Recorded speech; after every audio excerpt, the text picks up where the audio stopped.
kita menyandarkan nasib hanya kepada yang kokoh saja. Allah itu sengaja menciptakan kita manusia, sebagian dengan kelebihan dan sebagian dengan kekurangan. Ya. Jadi masing-masing kita punya kelebihan, punya kekurangan. Juga di antara kita ada orang lain yang mempunyai kelebihan, tapi dia punya kekurangan, kita punya kelebihan, kita punya kekurangan. Supaya apa? Supaya kita tidak sombong. Ya. Tidak sombong. Kalau kita merasa bisa semuanya serba kecukupan, kita bisa sombong semena-mena. Dibuat oleh Allah ada kekurangannya supaya kita menyadari bahwa kita juga memerlukan bantuan orang lain. Kita punya dukungan orang lain. Supaya kita bisa saling tolong-menolong, saling menasihati, saling mendukung. Bukan sebaliknya. Saling menyombongkan diri, saling mengabaikan orang lain, dan enggan menolong orang yang lemah atau bahkan menganiaya orang lain. Namun, ketika menyadari kekurangan diri dan kebutuhan kepada pihak lain, kita tidak boleh menyandarkan diri atau menggantungkan diri pada pihak lain tersebut secara permanen, karena mereka sama dengan kita, yaitu makhluk ciptaan Allah. Jadi, kita ini punya kelemahan, bukan hanya kelemahan dibanding dengan orang lain, tapi juga dibanding makhluk yang lain. Misalnya, kita ini tidak bisa hidup tanpa mengkonsumsi makanan, tanpa meminum air. Ya. Kalau kita tidak makan, maka kita menjadi lemah dan mungkin bisa sakit dan mati. Itu artinya kita juga membutuhkan makanan dan minuman untuk kita mempertahankan hidup. Nah, yang kita bahas ini adalah bahwa kita membutuhkan makhluk Allah yang lain itu. Tetapi kita tidak menggantungkan diri padanya.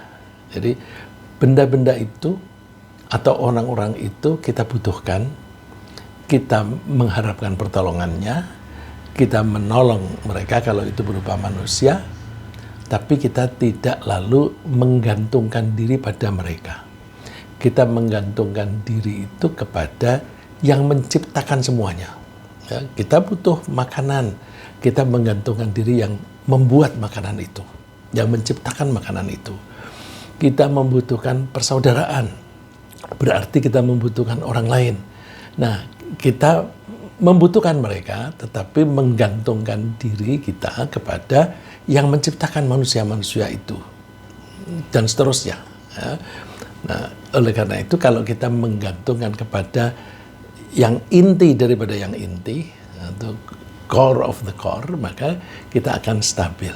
Ya. Karena misalnya kita ini menggantungkan hidup kita, seorang Indonesia itu pada, atau bukan menggantungkan, kita membutuhkan nasi setiap hari. Nah, jadi kemudian kita jangan menggantungkan pada nasi.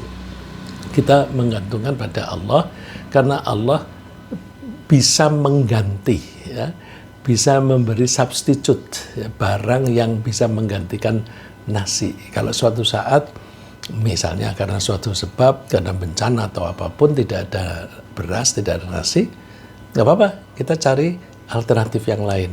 Nah, kita mintanya kepada yang menciptakan itu. Nah, kita menggantungkan atau mintanya kepada yang menciptakan itu yang kita maksud dengan menggantungkan diri pada Allah.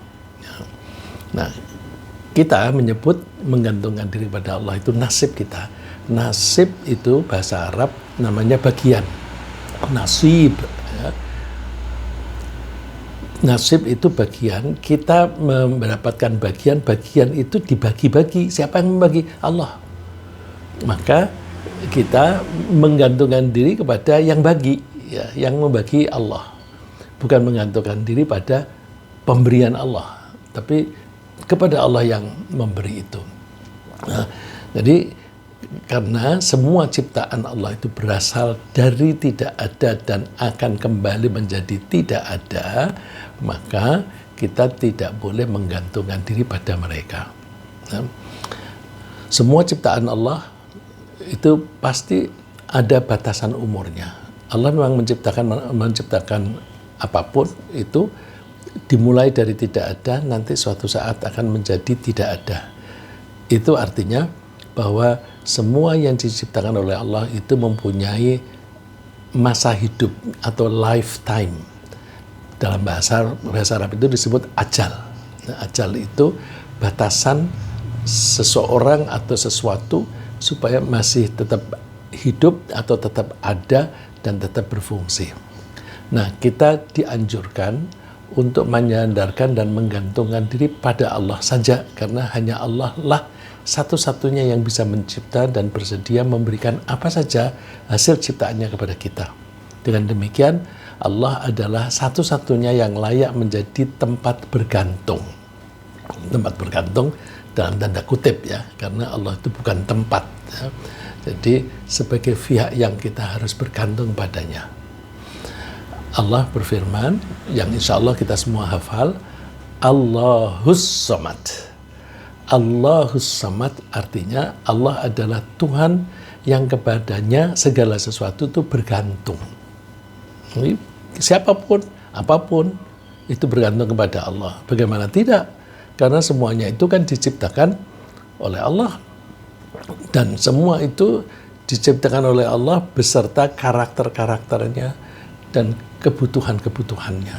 Maka selayaknya semua yang diciptakan oleh Allah itu membutuhkan Allah, membutuhkan pertolongan Allah, dan kita butuh apa saja, kita larinya kepada Allah. Karena Allah lah yang menciptakan dan memberi kita segala sesuatu. Maka itu bila kita menganggap bahwa Allah saja tempat bergantung, maka kita menerapkan ajaran Allah, Allahus Samad.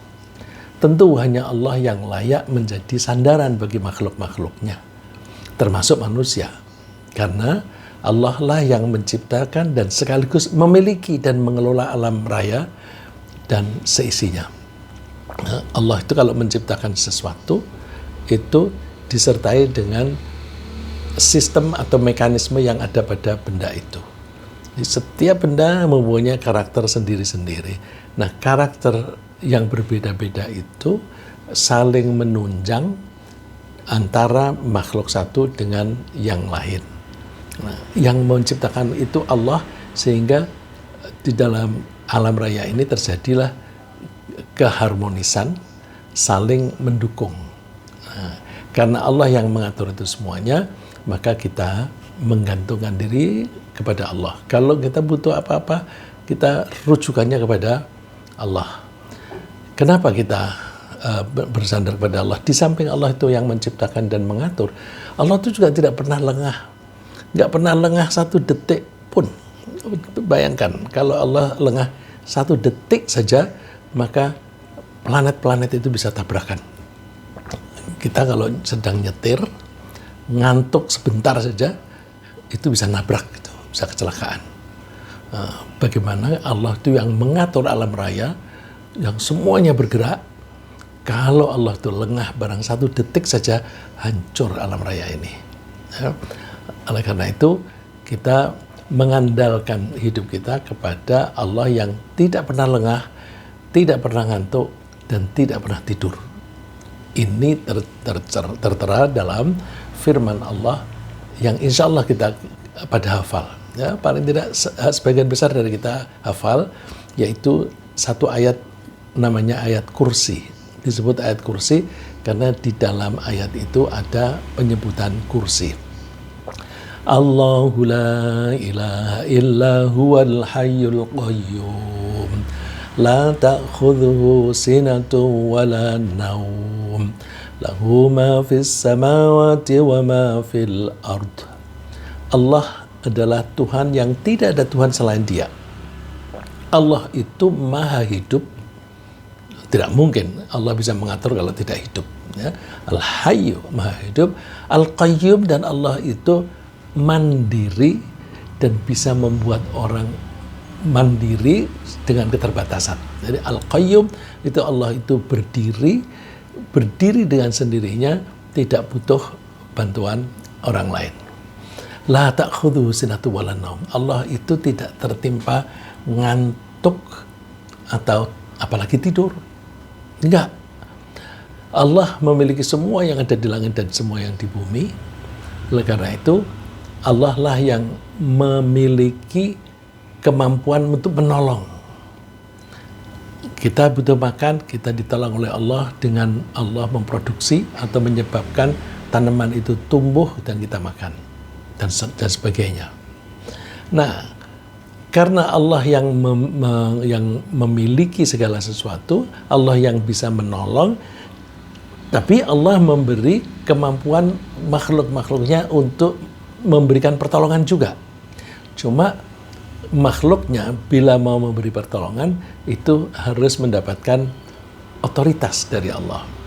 Otoritas itu dimulai dengan fasilitas. Jadi orang, kalau Allah sudah menunjuk seseorang untuk menolong orang lain, misalnya ada seorang paman, dia ditunjuk oleh Allah untuk merawat anak yatim, keponakannya misalnya, maka Allah akan memberi paman itu rezeki. Ya, diberi dulu. Setelah dia diberi, maka orang itu, paman itu mendukung kehidupan keponakan ini yang tidak lagi punya bapak yang bisa mencarikan rezeki. Nah, kalau ada bapak sudah diberi rezeki oleh Allah yang sebagian itu mestinya dialokasikan kepada keponakannya yang yatim, kok dia tidak mau, Allah akan mempersempit rezekinya, nggak jadi longgar. Jadi kalau seseorang mau memberi rezeki atau meneruskan rezekinya kepada anak yatim, maka Allah akan melapangkan rezekinya orang itu, karena Allah menjamin rezeki anak itu melalui paman tersebut. Jadi rugi kalau ada orang di antara keluarganya itu, keluarga besarnya ada yang yatim, lalu dia tidak peduli.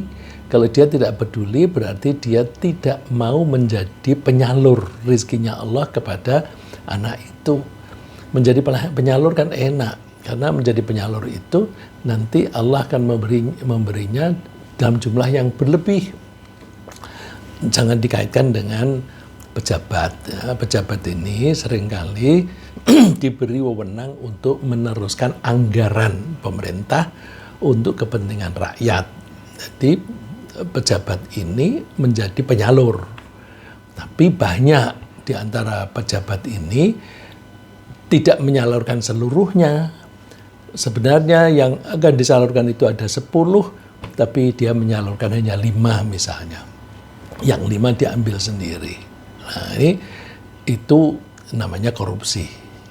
Nah, kalau kita menyalurkan rezeki kepada orang yang sudah dijamin oleh Allah, semua orang kan dijamin oleh Allah, termasuk anak yatim, termasuk anak-anak yang sedang belajar. Karena anak-anak yang sedang belajar itu tidak sempat mencari nafkah, tidak sempat bekerja, maka Allah memudahkan rezekinya itu melalui orang-orang. Nah, jadi ini penyalur itu antara lain ya, mudah-mudahan kita ini termasuk. Ya. Kita ini termasuk. Kita mendapatkan rezeki, kita alokasikan untuk para santri yang sedang menghafal Al-Quran. Saya kebetulan sebagai pengelola, rezeki yang Bapak Ibu terima disalurkan lewat saya, terus saya teruskan kepada santri. Nah itu kalau kita memang bersedia menjadi penyalur, Allah akan menolong kita. Itu menolongnya itu dengan cara yang diizinkan oleh Allah. Ya. Man dzalladzi yashfa'u indahu illa bi'idnih. Nggak ada orang yang bisa menolong orang lain kecuali atas izin Allah. Nah izin ini otoritas. Ya. Izin ini otoritas. Ya'lamu ma baina aydihim wa ma khalfahum. Allah itu mengetahui semua yang ada di makhluknya, kepada orang-orang terutama yang di depan maupun di belakang, Allah tahu semuanya. Sebaliknya kita makhluk nggak bisa mempelajari Allah secara menyeluruh, nggak bisa. Wala yuhituna bisyai'in min 'ilmihi illa bima syaa. Kita tidak bisa mempelajari ilmunya Allah saja, itu nggak bisa banyak. Kita hanya bisa mempelajari sebagian kecil dari ilmu milik Allah. Bagaimana kita bisa mempelajari ilmu yang dikuasai oleh Allah? Kalau Allah menciptakan sesuatu, kan berarti Allah melihat dan mengetahui seluk-beluk sesuatu itu. Kalau Allah menciptakan sel darah merah misalnya, sel darah merah itu diciptakan oleh Allah dan itu mengalir ke seluruh tubuh. Allah tahu sel itu mengandung hemoglobin yang cukup atau tidak, Allah tahu. Kita tidak tahu persis. Periksa di lab, nah kita itu kira-kira saja gitu. Ya, jadi Allah mengetahui seluk-beluk kita, tapi kita tidak tahu seluk-beluk Allah, atau bahkan tidak bisa mencakup atau memiliki pengetahuan seperti yang diketahui oleh Allah. Kita mesti mendapatkan ilmu itu hanya sedikit. Wasi'a kursiyyuhus samawati wal ard. Kursinya Allah itu bisa memuat langit dan bumi. Nah, ini orang suka membayangkan secara materialistik gitu. Jadi kalau namanya kursi itu bisa memuat langit dan bumi, berarti bumi dan langit ini ditaruh di atas kursi. Kita taunya kursi itu tempat duduk. Kita nggak usah membayangkan itu. Allah menyebut kursi di sini sesuatu yang kita tidak pernah tahu. Maka kalau kita mau aman, ya Allah menyebut langit dan bumi itu tercakup di atas kursinya Allah. Terus kursinya kayak apa? Wallahu a'lam. Kita nggak usah bahas yang kita memang tidak punya jangkauan ilmu kita ke situ. Wala ya'uduhu hifdhuhuma. Allah mengerjakan segala sesuatu itu nggak pernah capek, nggak pernah merasa berat. Wa huwal aliyyul azim. Allah itu maha tinggi dan maha agung. Ya. Jadi kalau kita membaca ayat kursi ini, maka kita mendapatkan gambaran. Oh, pantas Allah itu tempat bersandar. Ya, karena Allah yang menciptakan segala sesuatu, Allah mengawasi, Allah mengelola segala sesuatu, tidak pernah capek, tidak pernah ngantuk, dan tidak pernah tidur. Ya. Nah, karena Allah adalah satu-satunya yang bisa menciptakan, maka hanya Dialah yang maha kuasa dan yang memiliki perbendaharaan yang tidak terbatas. Allah kan bisa bikin lagi. Karena bisa bikin lagi, nggak terbatas. Kita tidak bisa menciptakan, kita paling hanya mengubah bentuk. Kalau kita mengubah bentuk, harus ada benda yang diubah bentuknya. Kalau benda yang diubah bentuknya itu habis, artinya kita kehabisan bahan baku. Kalau kita kehabisan bahan baku, nggak bisa membuat lagi. Ya, kalau Allah, bahan bakunya habis, bisa menciptakan lagi. Ya. Allah menyebutnya, Allah menambah makhluknya itu seperti yang Dia kehendaki. Dengan demikian, selayaknya hanya kepada Allah lah kita meminta pertolongan. Nah, ini kita ucapkan tiap hari. Minimum 17 kali sehari. Kita menyatakan komitmen, hanya kepadamu Allah kami minta tolong. Wa iyyaka nasta'in. Dan hanya kepadamu Allah kami minta pertolongan. Nah, ini kalau kita tidak menghayati apa yang kita ucapkan, kita menyatakan tiap hari komitmen kita bahwa kami minta tolong hanya kepadamu Allah. Tapi terus dia menggantungkan hidupnya pada pihak selain Allah. Misalnya, wah, ya aku untuk hidup aku harus mengandalkan diri pada yang memberi jabatan, lalu dia mengemis-ngemis kepada orang yang bisa memberi jabatan. Padahal jabatan itu juga terbatas kapasitas otoritasnya, juga terbatas waktunya, dan kemampuan kita juga terbatas. Maka kita laksanakan komitmen kita bahwa kita minta pertolongan kepada Allah. Nah, bedanya kalau kita minta pertolongan kepada Allah, kita itu harus melakukan tindakan-tindakan yang mengarah kepada apa yang kita minta. Kalau berbeda dengan kalau kita minta tolong kepada orang, kalau kita minta tolong kepada si fulan misalnya, si fulan, ambilkan aku minum di dapur. Nanti fulan itu yang berjalan ke dapur, mengambil minuman, terus dibawa ke saya, diserahkan kepada saya. Jadi ketika saya minta tolong kepadanya, dia yang melakukan aktivitas, saya diam saja. Tapi kalau kita minta kepada Allah, tidak bisa begitu. Ya Allah, belilah saya rezeki, kemudian kita diam aja. Kita mengharapkan Allah terus memberi plek di depan kita, nggak bisa. Kita mesti melakukan tindakan-tindakan yang mengarah kepada keberhasilan apa yang kita minta itu tadi. Ya, sambil memohon pertolongan dari Allah, kita mesti berserah diri atau menyerahkan kepada Allah untuk memutuskan kebijaksanaannya. Ini termasuk bagian dari menggantungkan diri kepada Allah. Jadi kita memohon kepada Allah, misalnya mohon rezeki, terus kita bekerja, yang pekerjaan itu bisa menghasilkan rezeki tadi. Kemudian sambil bekerja kita mesti menyerahkan hasilnya kepada Allah. Terserah engkau Allah, aku berusaha untuk bekerja keras, engkau memberi aku rezekinya seberapa banyak, terserah engkau. Nah, kalau terserah engkau, maka Allah itu mempunyai batasan-batasan bahwa kamu kalau mau mencari rezeki yang halal saja, yang haram jangan. Nah, itu kalau minta kepada Allah seperti itu. Minta kepada Allah sambil minta bimbingan. Bagaimana cara saya mendapatkan rezeki? Yang halal saja. Yang haram jangan. Nah, kalau kita berserah kepada Allah, ya udah, kita membatasi diri hanya yang halal itu saja. Allah memang memberi aku sebanyak ini yang halal. Nah, orang yang tidak menyerahkan kepada Allah, lalu terus dia berusaha rakus. Gua aku kepengen itu kan punya orang, biarin, ya. Biarin aku ambil. Ya. Mengambil hak orang lain itu bisa orang sudah memiliki kemudian diambil, berarti mencuri. Bisa juga anggaran yang dialokasikan kepada atau untuk orang lain diambil dulu, itu namanya korupsi. Atau dengan cara memaksa-maksa orang untuk memberi. Kalau tidak diberi, nanti diancam untuk dilukai atau disakiti. Nah, terus dia terpaksa memberi. Itu namanya perampasan.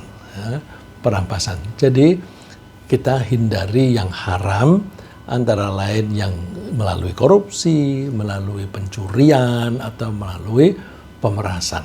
Nah, dan ini di negara kita ini marak sekali tiga-tiganya. Ya.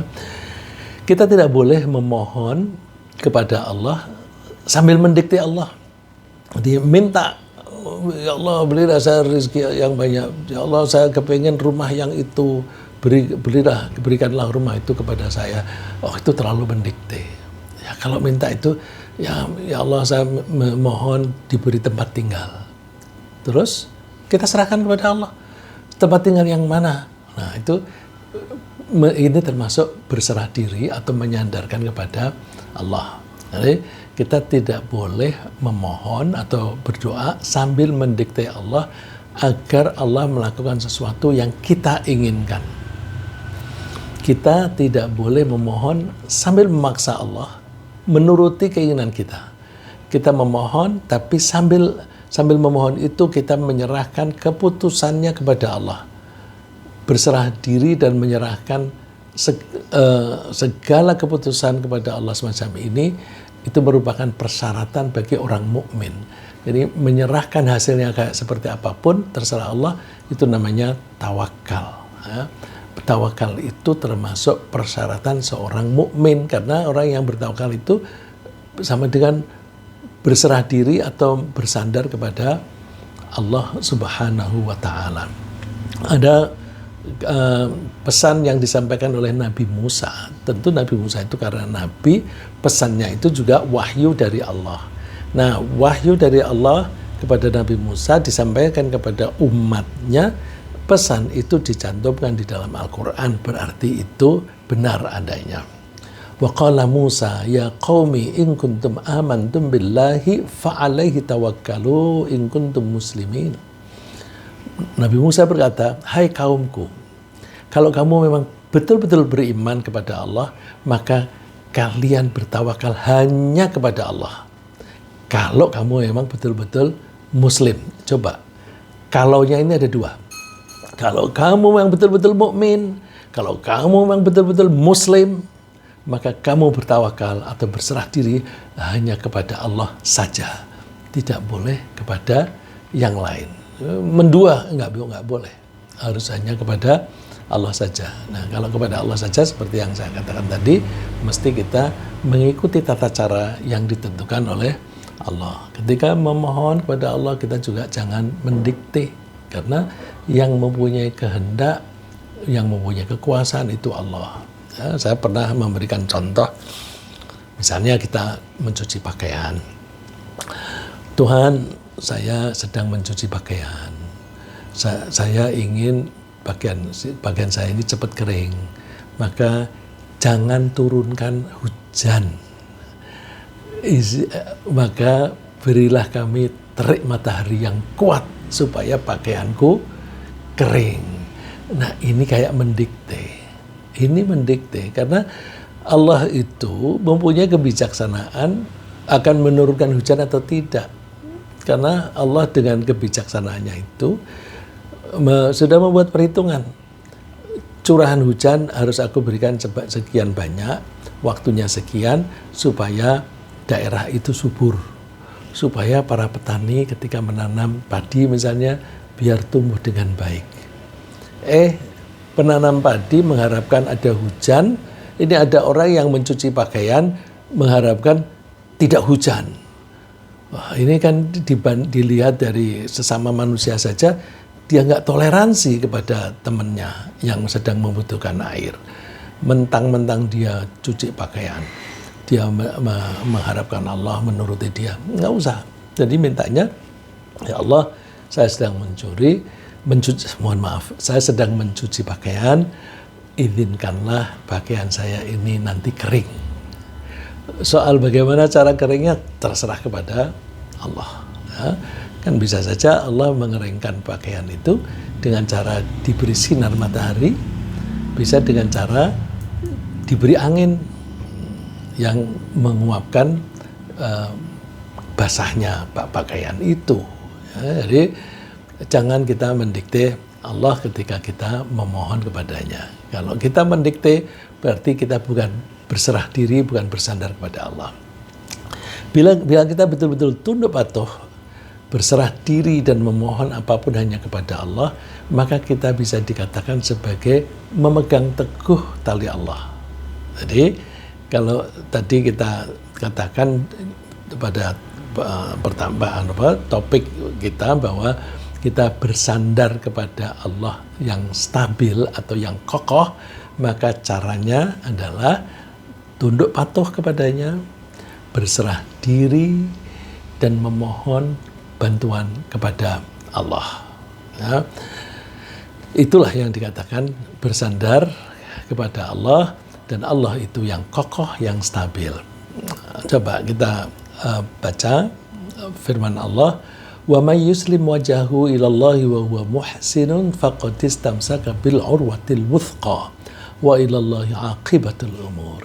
Siapa yang menyerahkan dirinya kepada Allah, yuslim itu dari Islam, ya, siapa yang berislam, tapi yang diislamkan apanya?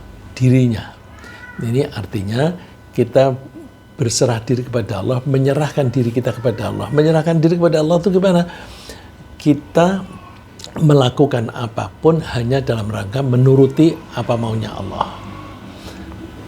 Apapun yang kita lakukan hanya dalam rangka menuruti maunya Allah. Kalau menuruti kemauan Allah artinya kalau ada Allah menginginkan sesuatu, kita mau menginginkan sesuatu yang berbeda, maka kita tekan keinginan kita dalam rangka memenuhi keinginan Allah. Kalau misalnya ini yang saya sering kali contohkan, subuh-subuh kita capek dan masih ngantuk, kurang tidur. Kita kepengennya begitu ada azan, kita kepengennya tambah lagi tidurnya. Tapi Allah maunya bangun, sholat. Jadi di waktu yang sama kita nggak bisa melakukan dua-duanya. menuruti keinginan kita, tidur terus, tambah tidur waktunya, atau kita menuruti keinginan Allah, bangun dan sholat. Nah, kalau kita Islam, menyerahkan diri kepada Allah, kita menekan keinginan kita, aku memang ngantuk, tapi nanti setelah sholat aku mau tambah tidur lagi. Nah, jadi diprioritaskan keinginan Allah atau perintah Allah mengalahkan keinginan kita sendiri, itu namanya Islam. Nah, kalau kita itu berserah diri kepada Allah semacam itu, kemudian kita melakukan apapun dengan cara yang paling baik, muhsin, itu dari kata ihsan. Ihsan itu melakukan apapun dengan cara yang baik. Melakukan apapun dengan cara yang baik itu gimana? Ya, yang memenuhi persyaratan dan prosedur. Ya, kita melakukan segala sesuatu kan ada syarat dan prosedurnya. Kita sholat, ada syaratnya. Kita harus bersih dari hadas, bersih dari najis. Ya, prosedurnya mulai dari niat Allahu Akbar sampai dengan salam. Itu prosedur. Kita ketika bekerja mengharapkan rizki dari Allah, ikuti prosedur itu dan ikuti persyaratannya. Ya, persyaratannya misalnya yang dicari itu harus yang halal. Nah, itu persyaratan. Prosedurnya bisa dengan cara menolong orang dulu. Kita menolong orang, kemudian orang itu memberi upah kepada kita. Nah, kita dapat rezeki yang halal misalnya. Nah, itu jadi kita kalau mau melakukan ihsan, melakukan apapun dengan cara yang terbaik, maka terbaik itu adalah mengikuti persyaratan dan prosedur yang benar menurut Allah. Kemudian ketika kita menyandarkan diri kepada Allah, kita tidak boleh sambil bersandar pada apapun selain Allah. Jadi bersandar kepada dua pihak. Ya, aku bersandar kepada Allah, tapi juga bersandar kepada dia.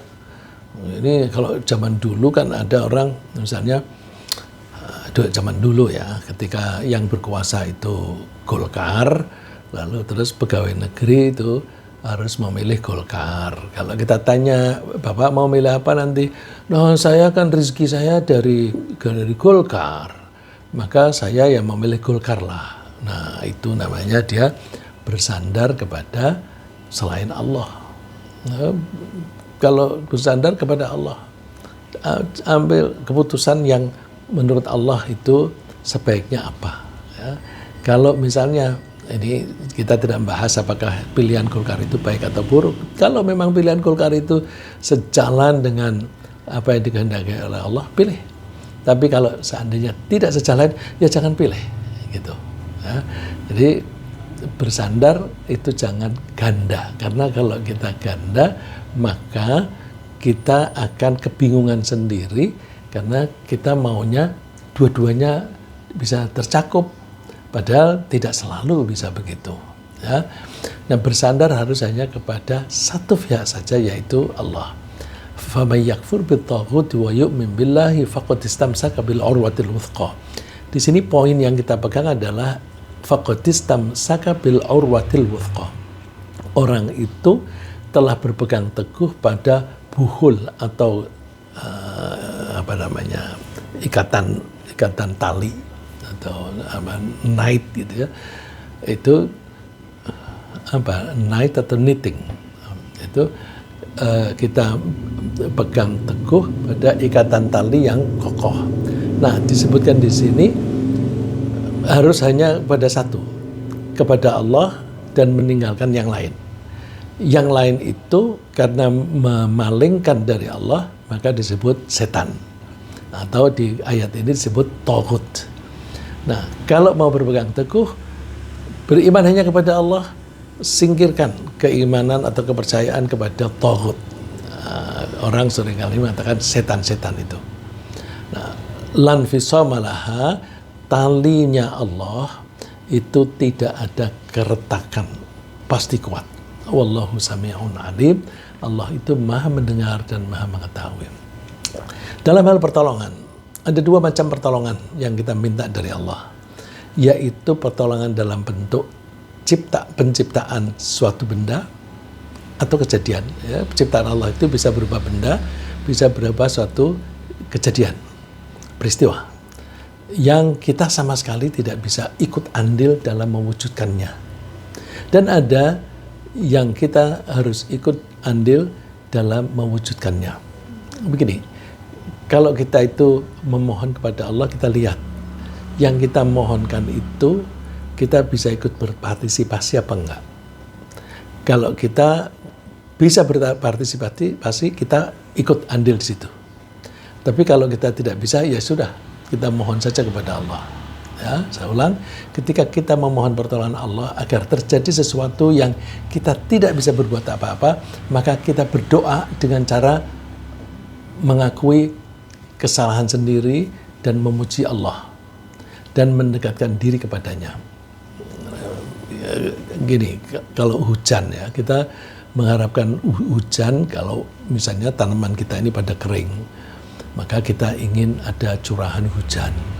Nah, kita itu tidak bisa berbuat apa-apa mempengaruhi hujan itu. Tentu kalau level yang pemerintah itu mempunyai peralatan yang bisa menyebabkan awan itu jatuh ya. Tapi lebih banyak kita tuh tidak bisa mencampuri. Nah, kalau seperti itu ya udah kita mohon saja kepada Allah. Tapi kejadian-kejadian yang buruk yang menimpa kita itu seringkali berkaitan dengan perilaku kita. Oleh karena itu, sebaiknya sambil memohon kita mengakui kesalahan kita atau kekurangan kita sambil memuji Allah. Doa yang menekankan pada memuji Allah sambil mengakui kesalahan sendiri itu lebih efektif, lebih dikabulkan, ya lebih besar kemungkinan dikabulkan dibanding dengan kita itu berdoa dengan menyebutkan permintaan kita apa. Jadi puji aja Allah sambil mengakui kesalahan atau kekurangan kita. Ini dicontohkan oleh Nabi Yunus.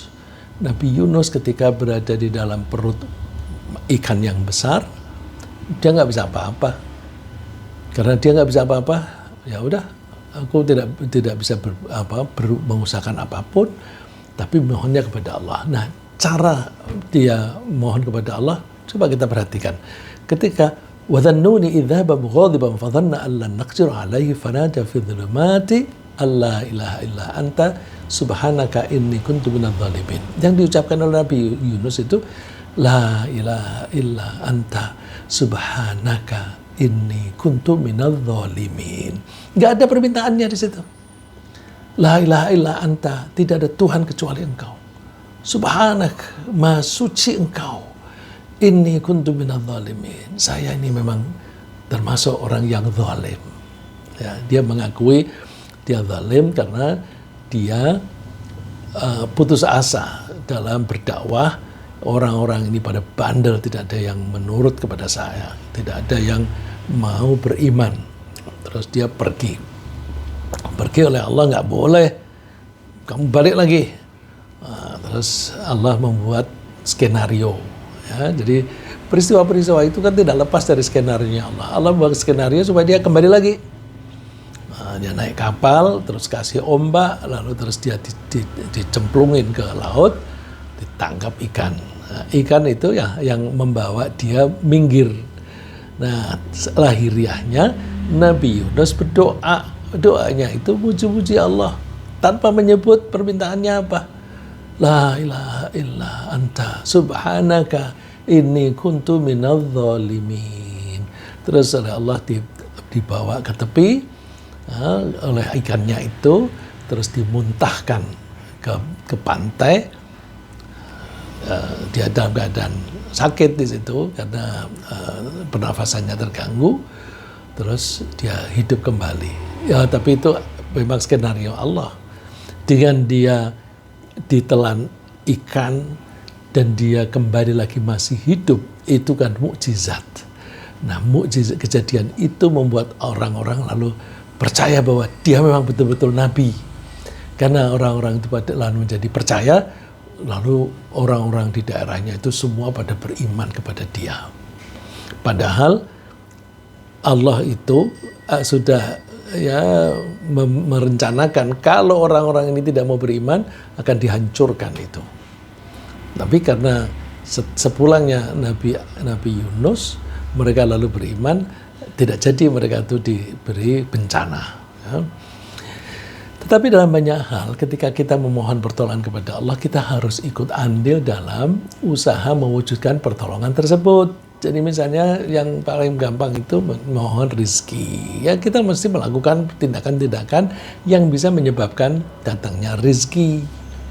Kita ingin mempunyai anak, ya kita mesti ikut andil dalam kegiatan-kegiatan yang bisa menyebabkan kita punya anak yang baik, yang lahir dengan cara-cara yang halal. Ini bukan berarti bahwa Allah tidak bisa mewujudkan sendiri dalam mewujudkan pertolongan itu, tapi Allah mendidik kita agar kita memahami bahwa Allah biasanya menggunakan sistem dan prosedur yang baku dalam mewujudkan sesuatu kejadian. Ya, sistem dan prosedur yang baku itu kita seringkali menyebut sunnatullah. Jadi Allah selalu menggunakan sunnahnya. Ya, sunnah itu kebiasaan Allah melakukan sesuatu atau menciptakan sesuatu. Nah itu kita lalu mengikuti prosedur yang biasanya Allah gunakan untuk memberi kita. Terus kita mengatur pola pikir kita yang dengan baik dan kita bekerja dengan cara yang baik. Contoh yang bagus dalam hal ini adalah burung-burung. Burung-burung itu 100% mengandalkan pemberian Allah untuk konsumsi sehari-hari. Padahal burung-burung itu tidak memiliki kemampuan atau fasilitas untuk menyimpan cadangan. Kalau kita masih punya sarana untuk menyimpan, misalnya kita membeli beras 10 kilo, kemudian kita simpan di rumah, ada tempat menyimpan. Terus aku mau menyisihkan cadangan makan untuk 1 tahun. Wah, tidak beli beras sekaligus untuk 1 tahun, nanti rusak. Disimpan sebagian dalam bentuk uang. Burung nggak ada kemampuan seperti itu. Tapi Allah menjamin rezekinya burung itu selalu pasti didapatkan rezeki. Tapi untuk mendapatkan rezeki itu burung itu harus berusaha. Nggak bisa dia diam-diam aja di sarangnya. Dia mesti pagi-pagi keluar, cari kesana kemari, pasti dapat. Nanti sore-sore pulang dia sudah kenyang. Dia tidak membawa bekal untuk disimpan untuk nanti malam atau untuk besok, nggak ada. Ini Rasulullah memberikan contoh burung itu, lau annakum kuntum tawakkaluna 'alallahi haqqa tilawatih. Kalau seandainya kamu itu bertawakal kepada Allah dengan betul-betul bertawakal, la ruzaqtum kama turzaqut thair. Tentu kalian akan diberi rezeki oleh Allah seperti Allah memberi rezeki kepada burung. Burung itu taghdu khimasan wa taruhu bitanan. Pergi pagi-pagi dalam keadaan perut lapar. Pulang-pulang sore hari perutnya kenyang. Jadi kalau kita namanya tawakal, ikuti cara seperti burung itu. Diberikan contoh oleh Nabi. Jadi jangan terus diam-diam aja, aku tawakal kok kepada Allah, berserah diri. Enggak, berserah diri itu mesti ada usaha. Ya. Kita juga mengharapkan pertolongan Allah dengan cara menolong Allah. Nah ini yang perlu kita pahami. Dulu ada orang, tokoh yang menyebutkan bahwa Allah itu tidak perlu ditolong. Allah itu kan Tuhan Maha Kuasa.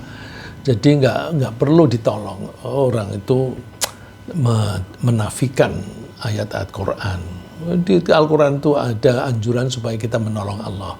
Cuma pemahamannya begini ya kita kalau mengharapkan pertolongan dari Allah, kita lakukan dulu menolong Allah. Apa itu menolong Allah? Begini, Allah itu kan sering berjanji akan memenuhi apa begitu. Misalnya, Allah berjanji memberi rizki kepada setiap orang, bahkan kepada setiap binatang. Nah, janji Allah itu kalau kita tanpa campur tangan pasti akan dapat. Nah, tapi kita ikut andil. Nah, misalnya apa?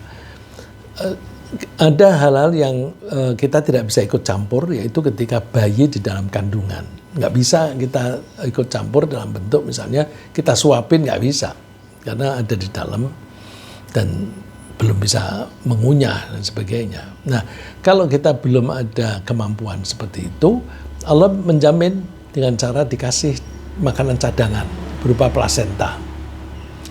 Terus begitu lahir, anak itu belum bisa mengunyah makanan, langsung ibunya itu bisa mengeluarkan ASI. Sebelum anak itu lahir belum keluar ASI-nya. Itu kan berarti jaminan dari Allah. Nah, setelah itu kita bisa ikut andil, yaitu kita belikan makanan, terus kita suapkan kepada anak. Ya, mulai dari kecil kita suapin. Nanti lama-lama kita latih mandiri, makan sendiri. Nah, rizki itu dijamin oleh Allah untuk anak itu. Tapi kita ikut berpartisipasi dengan cara kita bekerja, mendapatkan penghasilan, lalu kita berikan makanan kepada anak. Nah, itu namanya menolong Allah. Jadi menolong Allah itu dengan cara ikut berpartisipasi untuk mewujudkan janjinya Allah. Misalnya janji memberi rezeki kepada semua orang, kepada semua binatang. Ada juga janji Allah, misalnya Allah berjanji menjaga Al-Quran. Ya. Inna nahnu nazzalna dzikra wa inna lahu lahafidun. Kamilah yang menurunkan Al-Quran dan kamilah yang akan menjaga. Lah, menjaga Al-Quran itu kan harus kita ikut partisipasi. Caranya gimana? Kita baca, kita hafalkan. Jadi kalau kita membaca dan menghafalkan Al-Quran, maka Al-Quran itu lestari terus. Dia akan tetap ada, dan lebih-lebih kalau di hati kita atau di pikiran kita dihafal. Nah, jadi kita usahakan kita menghafal Al-Quran.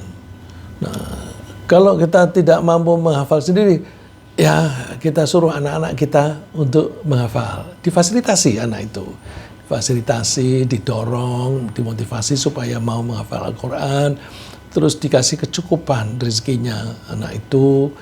Nah, kalau tidak punya anak, ya bisa anaknya orang lain. Ayo sini, kamu ke pesantren, ngaji.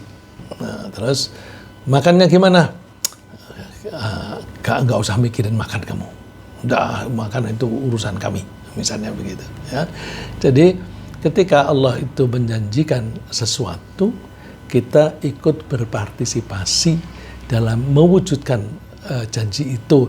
Nah, mewujudkan janji Allah itu, partisipasi itu namanya menolong. Misalnya lagi, ya, kalau Allah itu tidak mau Islam padam, ya, yuriduna liyutfi'u nurallahi biafwahihim wallahu mutimmu nurih. Orang-orang itu kepingin memadamkan Islam, tapi Allah tidak mau Islam itu padam. Allah akan membuat Islam itu makin tumbuh, makin bersinar. Nah, terus gimana? Aku mau ikut partisipasi. Partisipasinya gimana? Supaya Islam ini tetap lestari, kita bikin sekolahan Islam. Nah, karena kalau anak-anak sekolah di sekolah umum yang tidak ada pelajaran agamanya, apalagi diajari agama lain, nah nanti bisa mereka tidak memeluk atau tidak mempercayai Allah lagi, ya, atau mereka menjadi menyekutukan Allah. Nah, kita ikut berpartisipasi menerapkan janjinya melaksanakan janjinya Allah dengan cara membuat madrasah. Terus, nah kalau buat madrasah aku nggak punya duit, ya anakmu aja sekolahin di situ, kamu bayar di situ, karena untuk pendidikan itu butuh biaya. Jangan lalu mengatakan bahwa itu sekolah Islam tapi mahal. Loh, supaya mutunya bagus, itu guru-gurunya harus bagus, fasilitasnya harus bagus. Mengajar yang bagus itu misalnya harus ada lapangannya, harus ada alat-alat peraga. Alat peraga itu mahal. Jadi kalau kepengen anak kita pinter di sekolahan itu, kita ikut nyumbang. Ini uang sekolah anakku aku ikut bayar. Nah, jangan bilang mahal, enggak, itu menolong Allah agar agama Islam itu tetap jaya. Ya. Kalau tidak punya anak gimana? Ya sering-seringlah nyumbang sekolahan Islam begitu, atau pesantren atau masjid, karena sekarang ini pendidikan Islam yang lebih lebih luas itu ada di masjid-masjid. Jadi kegiatan masjid terutama yang menyelenggarakan pengajian-pengajian kita bantu, ya, kita bantu. Jadi ini kebetulan pengajian kita ini pengajian masjid. Nah, kita bantu masjid, ya, Babu Salam.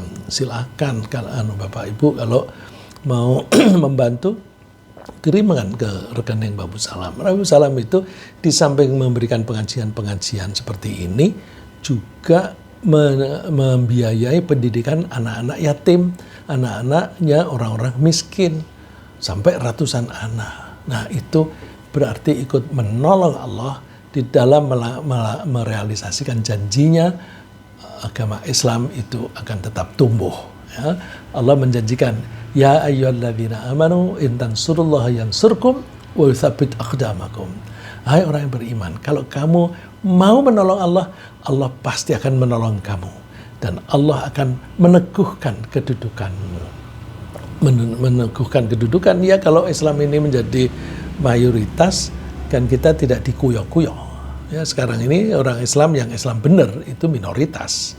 Yang banyak orang yang mengaku Islam tapi tidak jalani keislamannya itu, dan mereka itulah yang seringkali jahat kepada Islam, ya, karena mereka takut kalau Islam dilaksanakan, orang-orang itu kan maunya bisa mencuri, bisa korupsi, bisa judi. Nah, kalau Islam itu makin kuat, mereka nggak bisa judi, mereka nggak bisa korupsi, karena itu semuanya dilarang. Jadi mereka menganggap Islam itu menghambat mereka. Karena Islam dianggap menghambat, maka mereka pasti memusuhi Islam. Ya. Kemudian dalam hal menolong Allah dengan cara bersedekah kepada orang-orang miskin, itu juga menolong. Karena apa? Allah itu kan menjanjikan rezeki orang-orang miskin itu melalui mekanisme zakat dan sedekah. Kita kasih. Dan Allah pasti akan mengganti orang yang bersedekah. Jadi kalau kita bersedekah kepada orang miskin, nanti Allah akan mengganti. Dan gantinya Allah itu bisa lebih banyak. Gitu. Ya. Tapi niatnya harus betul-betul karena Allah, tidak karena pamer. Ya. Ini kalau Allah mengganti itu bisa berlipat-lipat. Allah memberikan perumpamaan, gampang kok Allah melipat gandakan usahamu atau pemberianmu itu menjadi 700 kali lipat. Kita diberi contoh, kalau kita nanam 1 butir padi, itu nanti tumbuhnya akan menghasilkan buah bisa ratusan. Ya. Mathalul ladzina yunfiquna amwalahum fi sabilillahi kamathali habatin ambatat sab'a sanabil. Perumpamaan orang yang menyedekahkan hartanya di jalan Allah itu seperti orang yang menanam benih, menanamkan benih padi-padian misalnya, kemudian tumbuh 7 tangkai, 7 bulir, dan masing-masing menghasilkan 100 padi lagi. Ya. Fi kulli sumbalatin mi'atu habbah. Nah, wallahu yudha'ifu liman yasha' wallahu wasi'un 'alim. Allah itu bisa melipat gandakan kepada orang yang Dia kehendaki, dan Allah itu maha luas rezekinya, maha luas pengetahuannya dan sebagainya. Nah, demikian ini adalah contoh keberuntungan kita di dunia jika kita mau bersandar hanya kepada Allah. Di akhirat pun kita akan memperoleh keuntungan lagi jika kita dalam hidup ini bersandar hanya kepada Allah, satu-satunya yang stabil, yang kokoh. Keuntungan di akhirat yang paling penting adalah pertolongan Allah untuk membebaskan kita dari siksa neraka dan memberi kita kesempatan untuk tinggal di surga. Pertolongan di akhirat ini sangat penting karena kita semua telah banyak melakukan pelanggaran atau dosa-dosa. Dan seringkali kita ketika melakukan kegiatan ibadah, kita tidak bisa memenuhi persyaratan yang ideal dalam melaksanakan ibadah tadi. Misalnya ketika kita sholat itu idealnya harus khusyuk, tapi seringkali kita tidak bisa khusyuk. Oleh karena itu kita perlu pertolongan dari Allah. atas kasih sayangnya. Qul lillahi syafa'atu jami'a lahu mulkus samawati wal ardh tsumma ilaihi turja'un. Katakan bahwa pertolongan terutama di akhirat itu semuanya milik Allah. Artinya kita tidak bisa mengharapkan pertolongan dari selain Allah. Harta kita sudah hancur. Kekuasaan kita udah habis, karena kekuasaan itu kan ada kekuasaan kalau ada rakyat. Kalau rakyatnya juga sudah meninggal atau sudah pindah kemudian urusannya sendiri-sendiri, nggak ada lagi kerajaan lagi di sana. Ya. Kerajaan hanya milik Allah saja. Kemudian kita nanti akan dikembalikan kepada Allah. Dengan demikian kita menganggap sudah cukup bagi kita jika kita mau menyandarkan hidup 100% hanya kepada Allah, satu-satunya yang bisa menolong dan bisa memenuhi kebutuhan kita, baik di dunia maupun di akhirat. Dengan demikian Allah itu mencukupi kita. Ini janji Allah bahwa Allah itu akan mencukupi kita. Walillahi ma fis samawati wa ma fil ard wa kafa billahi wakila. Milik Allah sajalah semua yang ada di langit dan di bumi. Nah, cukuplah Allah sebagai wakil. Sebagai wakil itu sebagai yang diserahi, yang disandari. Nah, mudah-mudahan kita bisa menjadi orang-orang yang bersandar hanya kepada Allah. Ya, ringkasnya apa yang kita bahas pagi ini, bahwa Allah adalah tempat bersandar yang kokoh karena Dia satu-satunya yang mencipta dan sekaligus memiliki segala sesuatu. Kita menyandarkan diri pada Allah dengan mempercayakannya, dengan mempercayainya, dengan meminta bantuannya dan mengikuti arahan-arahannya. Agar Allah mengabulkan permintaan kita, kita melakukan kegiatan-kegiatan yang sesuai sambil bertawakal kepada Allah. Jika kita mempercayakan nasib kita kepada Allah, maka Allah akan menjamin keselamatan dan kebahagiaan kita di dunia maupun di akhirat. Semoga Allah memantapkan kita untuk berlindung dan bersandar kepadanya, tidak pada siapapun selain Allah. Amin.